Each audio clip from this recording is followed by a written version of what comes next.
Well, earlier in the programme, we spoke to the former president of Ukraine, Petro Poroshenko, on Boris Johnson's legacy in the country. And I'm now going to speak to Stuart Crawford. He's a defence analyst and former British Army officer. Stuart, thank you for joining me. You're also in Edinburgh at the moment, Stuart. I mean, as a citizen there, surely you must reflect on what's going on in Edinburgh as well before we move on to Ukraine.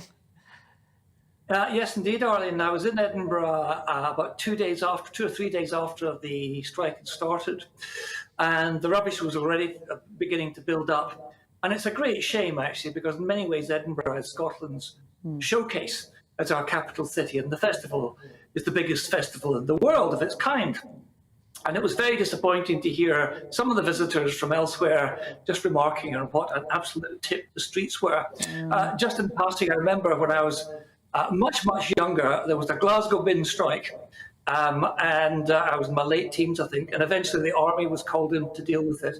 And I have asked the question whether the Scottish government will ask the army to come in and do the same this time. But we'll just have to wait and see what happens, I think.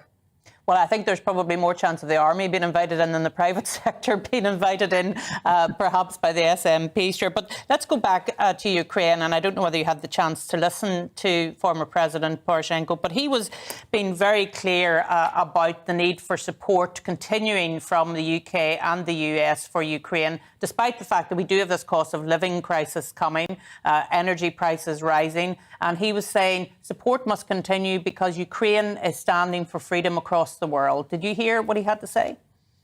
I didn't hear that, but from your praise of it, I would absolutely agree.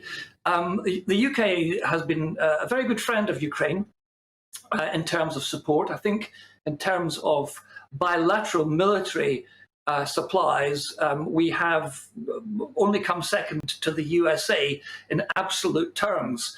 I think we've somewhere about the region of £2.5 billion worth of aid, and that doesn't include training Ukrainian soldiers in the UK.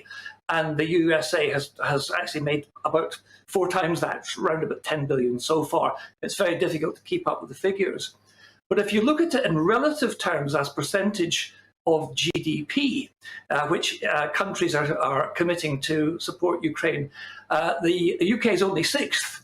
And the USA is 7th in the list. And perhaps not surprisingly, those sending the most are the Baltic states, Poland, and believe it or not, Norway.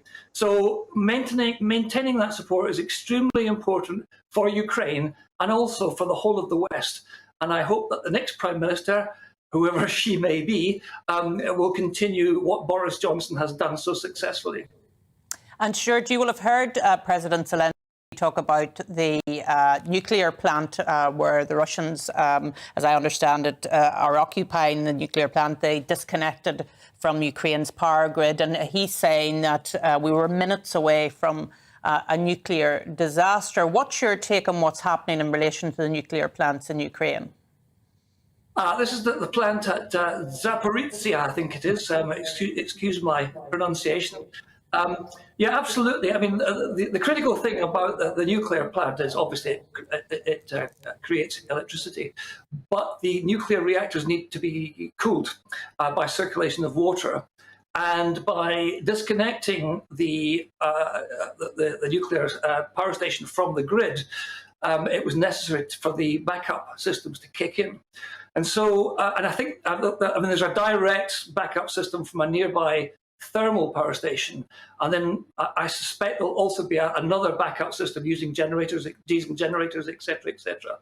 But there's no doubt that, it's anything to do with disrupting that sort of operation is risky, and it doesn't help the fact that the Russians appear to be using the plant as a whole as a sort of safe haven for military equipment, and I've seen the satellite pictures.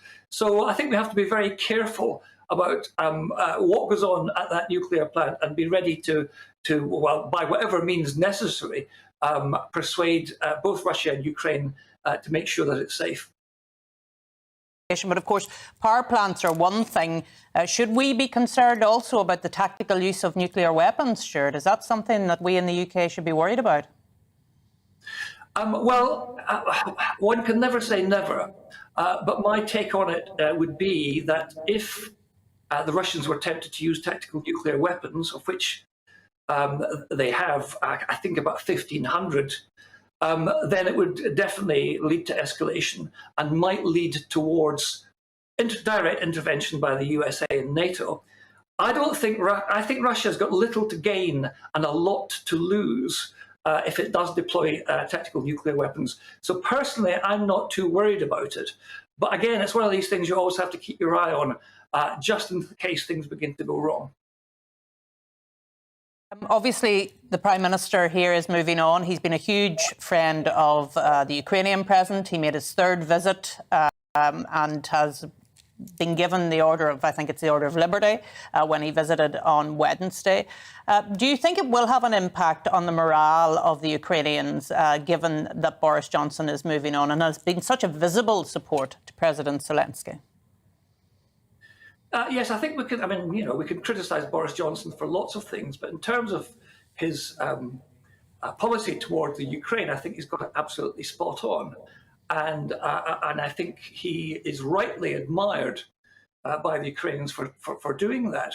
Now they will be hoping beyond hope that our next Prime Minister, whoever she may be, continues with that level of support and is an equally visible supporter of Ukraine and leader of the West in terms of continuing that support. Lieutenant Colonel Stuart Crawford, thank you so much for joining me this afternoon. And we're going to move on.